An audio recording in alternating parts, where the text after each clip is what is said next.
What's up, and welcome to the FY Fly Podcast. My name is Hassan Thomas, aka the kid that did and the man that can, baby. And I'm here with the Wrong Youth Program. I'm gonna allow our guests here to introduce themselves. We're gonna have an amazing conversation today, talking about some money conversation, some money talk. So let's go ahead and allow our guests to introduce themselves. Hello, my name is Dorshay Edmond. I am the CEO of R.O.N.G Youth Program, and I am glad to be here today. All right, go ahead. Hi, I am Kaylee. You can call me Casey for short. I'm just a student at Coconut Creek High and just trying to live my dream. I love it. So the first question we're gonna chop it up about here today is: would you rather earn lots of money doing a job that you hate, or not earn much money doing a job that you love? So I'm gonna go ahead and pass it to you first. You let us know what you think. Would you rather do that job that you hate, making a lot of money, or doing a job that you love, not making much money? So with me, it's because I have the heart to serve, to give, and I know the difference, what comes with it. When you make a lot of money and you don't get fulfillment, sometimes you don't like going to work. You don't want to be there. It's very agitating. But if you're doing something you love, you do it with grace. And you also give it your all because it's something that you do every day. I can use my own positions as an example. Me being the brace advisor, me also being the CEO of a nonprofit organization is stuff that I love to do. I love to help youth not make the same mistakes. I love to help youth make sure that they have a path to go on once they finish high school, wherever it might be, whether it's trade school, whether it's a college, whether it's a job. We want to make sure that they create a plan to do so and how to do it. So mine would be to not make the money because the fulfillment is better and the feeling is better when you get up and actually do go to work. If you don't make the money, you're still going to be okay. I love that. KC, what you think about that? You on the same wave, or Yeah. what's your thought process? I mean, I've always been a helpful person. I always like to help the community, the kids. I like being feeling good because the money is good, but the feeling of being helpful and being needed is better. Okay. Yeah. So my question to y'all would be, what happens when your passion doesn't bring in a profit? Like, as we talked about in the beginning, we know that we need to have money to pay for bills, to pay for this different expenses, to be stable. But what happens when that money doesn't really bring? I mean, what happens when that passion really doesn't bring in a profit? You could create multiple hustles so that way you have money even though you're working and fulfilling your own needs because sometimes you can be at a job and be miserable and you're making good money but you dread coming there every day. What about your mental? What about where you're going to be every day when you wake up and then you just don't have that care of going in? You dread going in every day. So those are things you want to consider after being in a workforce for so long. Some people can do it and some people can't. It just depends on how you're wrapped or I guess how you're built and depending on your job title. So you have to be very strategic when it comes to answering this question because the job title means what the job title means, what it wants you to do. So say for instance you're going to be a judge like one of the young ladies said. She wants to be a judge. Every day you're not going to like what you have to do. That means you might have to sentence somebody to life in prison. That's something you're going to be happy about doing every day? No. But you got to think about what that looks like altogether. Me, I wouldn't take that type of position because I have a conscience and my own moral standards and things that I believe in that holds me back from that. And it's just like with me, it's not about the money because you're going to see it regardless. It just depends on you, your drive, your hustle. Like, you're going to see the money. That's not everything. Yeah. So how I personally feel about it, I think it's a time. I think it's a time and a place for everything. And when we first graduated, we first had that first job. I think we got to get that bag, to be honest with you, because like my mom has said, you need to do what you need to do so you can do what you want to do later. So if we take that high-paying job and run up 200,000, 300,000 in 2-3 years, then we don't need to go to the bank. We don't need to go to mom and dad to ask for this. We got it. And now we can do our passion freely without having to take a loan, without having to do anything. So that's how I view it. I think it's a time thing. And once, it's very, very easy to say, okay, I'm going to do the job that don't pay me much when you already got money. You know what I mean? Where you already been in the field. It's very easy to say that. Yeah, it is. So how I feel, I think it's a time thing. When I first graduated, I'm looking for the highest paying job. Like I'm doing my side, like you talked about the side hustles. I'm building up FYI Fly. I'm building up all these different resources. But I'm working. I'm bringing in constant income and having to do that because sometimes that passion don't bring profit in the beginning. But as you build it up, then things will start rolling in, and then you can do both. So I think that's a great conversation. Go ahead and clap our guest up. Clap our guest up here. That was great stuff. Let's go ahead and get J-Dub up here and CG. We are going to talk about this next conversation we're going to have up here is going to be centered around, do you think money can buy happiness? Can money buy happiness? Go ahead and introduce yourself and then answer that question. Do you think money can buy happiness? My name is Cache, and I attend You got to talk with that. You have to bring it up a little bit. My name is Cache, and I attend Fort Lauderdale High School. And can you repeat the question? The question is, do you think money can buy happiness? Yes, I believe so.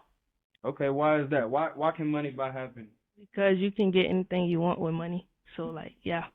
So it'll bring Peace. A whole lot of peace. It could bring peace, it could bring happiness, but do you think it can bring like joy? Will it bring joy? Yes, but it also comes with a lot of problems because people would depend on you for things. You have money. Do y'all agree with that? So he said money it bring a lot of happiness, but it can also bring a lot of problems. But what you think, J-Dub, man? What you think? Money buy happiness? I feel like money don't buy happiness, if I'm being honest. You got a whole different opinion. I feel like, why you say that?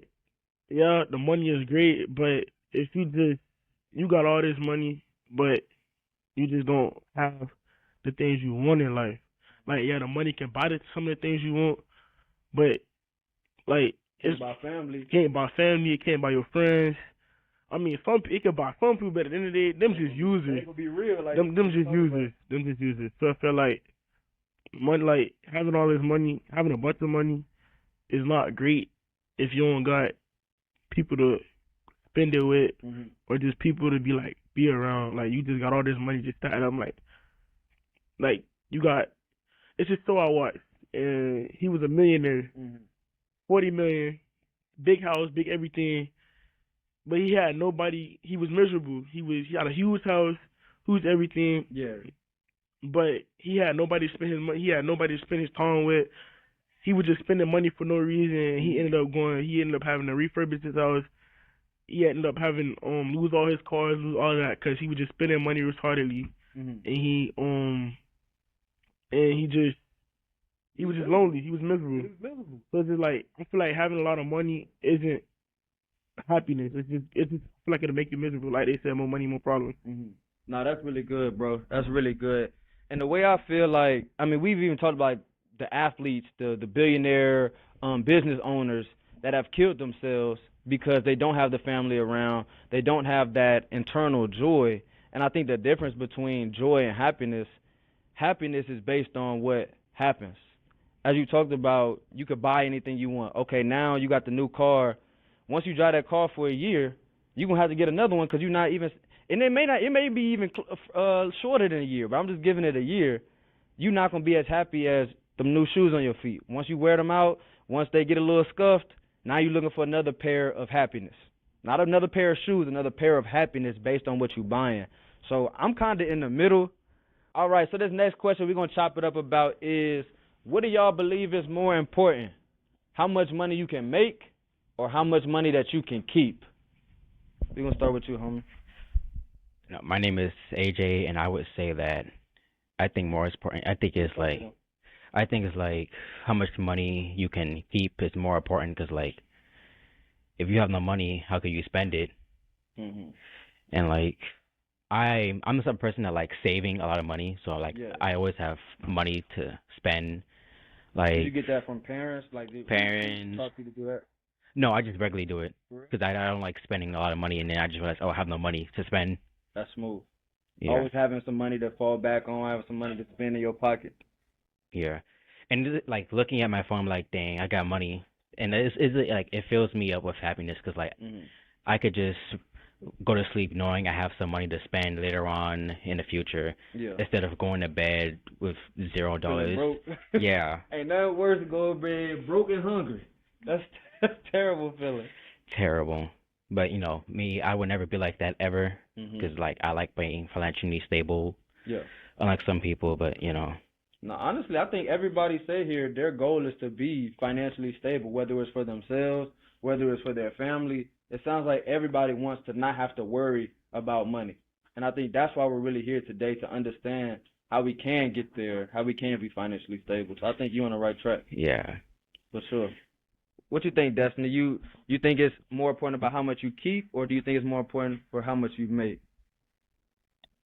Um, I actually made an answer, but it was to a well, that wasn't the I'll just give your opinion on it. okay. Well, the original question was, should you be taught how to make and manage money in school? And I believe you should be taught how to make and manage money in school because I think it will help have a positive effect on our economy. Our economy isn't at its best right now and hasn't been for a long time. With students learning how to make and manage money in school, people will be more prepared and situated in finance. We could know how to save, invest, spend, budget, pay taxes, situate our retirement, and even refinance debts. This could also have a positive impact on our growth mindsets and help us with our confidence and growing money. That's the key right there. Your confidence and mindset with money. Because whenever we're not happy, we'll get right to you. So whenever we're not happy with our finances, it's kind of hard to be happy in life. And just being honest, because this plays into so many different aspects of our life. If we don't have the phone, if we can't pay our phone bill and our phone's turned off, and we can't connect with our family, that brings a sort of unhappiness. If we can't have transportation to go to church, to go to these different areas, that brings unhappiness. So money is literally revolving around everything that we do. So we're gonna do this question is we're gonna talk about college a little bit. All right. So we're gonna talk about, do you all plan to go to college, and if so, how are you gonna pay for it? So let's start with your name. Go ahead and introduce yourself. My name is Aiden Ingram. I'm a junior at Miami Lakes Tech, and I'm currently studying for mechanical engineering. Okay. So let's go ahead and answer that question, and I'll pass it to her. Do you plan on going to college, and if so, how are you gonna pay for it? I do plan on going to college. For me, it's already paid for because my father invested in a prepaid college program for me, Okay. and the program I'm doing for my school, it's called DAYS program. When you graduate, you already have an AA in whatever you're studying. So, That's awesome. and the credits they give you from where you graduate, you can use to get into any school in the state of Florida. Sheesh. I want y'all to see what he said there. He said his parents invested into a prepaid college plan for him. So do y'all see how being financially literate, understanding money, can not only put you in a great position, but it could put your children and your children's children in a great position to be successful. So that's why this stuff is just so important. So that's awesome that you said that, bro. So do you plan on you're gonna stay in Florida for college?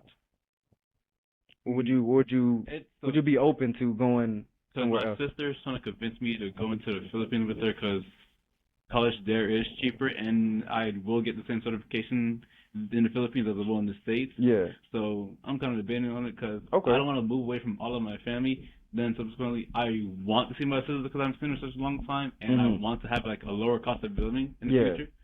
I feel that. It's a debate. So if you want to go to college, raise your hand.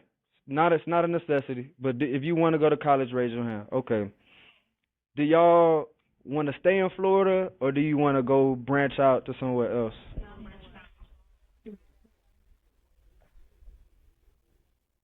Yeah. All right. If you want to stay in Florida, raise your hand. Okay. If you want to go somewhere else, raise your hand.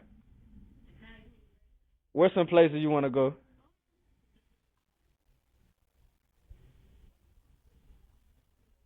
Okay. H-Town, Houston. Okay. Okay. So let me give y'all just some advice on how it worked for me. So like I said, I grew up in Texas and Houston, and I got a scholarship to play football in Tennessee. And I will say going out of state was one of the best things that happened for me, because when you're specifically in your same state or same city, it's easy for them same friends, them same family members to pull you right back in. When you're trying to be focused and locked in on your studies, on your sport, it's super easy if you just an hour away. Hey bro, hey sis, something just happened, you need to pull up. You're gonna go. Like that's your friend, y'all close, you're gonna go. But if you're 10 hours away, you can't pull up. You locked in with your new job at your new school. You locked in with your studies. You locked in, and it's not that easy. They don't have that access, the accessibility to you. So that's why I say going out of state was a big benefit for me. So that's just something to think about. So we're gonna go ahead and pass it to you. Go ahead and introduce yourself, and then give your opinion on do you want to go to college and how you plan on paying for it. My name is Kara, and I do plan on going to college. And I'm going Y'all hear out there? All right, so they gotta hear you. It's a big conversation. My name is Kara, and I do plan to go to college, and I'm gonna try to get a scholarship for them to pay for it. And yeah. All right, so we're gonna take try out of our vocabulary. We will get a scholarship to pay for it. We will do these things that we want to do. It's not a try. We are gonna do them. So we'll take that out the vocabulary. So you can say you will get a scholarship. I will get a scholarship. All right. Do you know where you want to go so far? But you said you were staying in Florida. Did you say you want to go out? Staying in Florida. Okay. So that's amazing. That's why you're in this great program, and they're definitely gonna help you find some places where you can go. So awesome, awesome. Give us a round of applause. Round of applause. All right. We got one more question. We're gonna get. Let's see. All right. We're gonna let you answer this question. So this next question, we'll do two more. We have, do you have a hobby or a talent that you can make money? If you want to stay up here to answer that question, you can. If not, you go ahead and sit back down. Does anybody else want to come up here and answer that question of, do you have a hobby or talent that can make you money? All right. So we're going to go ahead and start with you, brother. Go ahead and talk about your talent or hobby that can make you some money. Talent or hobby that can make me money, I would say, is gaming, specifically for Call of Duty, since I've played it for such a while. The reason why I say that is because while there do exist national and global tournaments, I don't believe that I'll have the skill set or availability to do that, but there do exist localized tournaments in which I can earn money and exalt, to which I can use that to build up my own resume and self-standing. Okay. Like I said, I have a friend at FMU. Have you heard of FMU? Yes. Florida Memorial? Yes. So I got a friend at Florida Memorial. He's actually the captain of the track team, and he's president of the esports team. So he's really doing this thing up there. So I just thought about that because I need to connect you with him so he can, they need more people that look like us into this esports space. What you think, bro? You have a hobby or a talent that can make you some money? Yeah, talent. Well, playing football. Okay. Like, this season, especially this school year alone, would be a good, this school year and my next school year also be a good school year for me, being the fact that it's my last two scouting years. Junior year, important. Yeah, so, like, the fact that, me being scouted also, and also the way they do sports now, or in the NIL deal, I can use that to make money in college, and if I can take it for with NIL, have you heard about what that is? So basically, explain NIL to them. The NIL deal is like you different like companies, they pour money into the players to sponsor them. That way, when they make money in high school, they also can make it in college too. So once the player gets sponsored, and once the player get a certain amount of money coming in from their sponsor, and they'll just go on making money for their years in high school playing football. And they can get. So in 2021, they actually passed that rule where college athletes can now make money off their name, image, and likeness, and that's what NIL stands for. Like, let me see, so like the Reggie Bushes of the world, the Johnny Manziel, Tim Tebow, them type of people, back then they couldn't make money from college sports. And now even in Florida and Georgia, high school players can now make money from their name, image, and likeness. So that's an amazing point there. Yeah. On the position I play is offensive tackle and defensive tackle. I mean, I took a liking to the sport back at a young age, but coming up, I mean, I still really love the sport. Always will forever love the sport, and it's just like football is my life for real. So it's just doing it for a while, playing for a while. It just I feel like I can really take it. I feel like I can really take it real far. That's awesome. That's awesome. Well, thank y'all so much for being on this FY Fly podcast. The biggest thing I just want to say is really start to put in those small habits that we're forming now. Really lock in with those because over time they will change into large results. So again, thank y'all so much for joining the show, and I need everybody to stay safe, stay invested, and stay FYI Fly. We'll see y'all next week. Bow! That's how we do it. That's how we do it.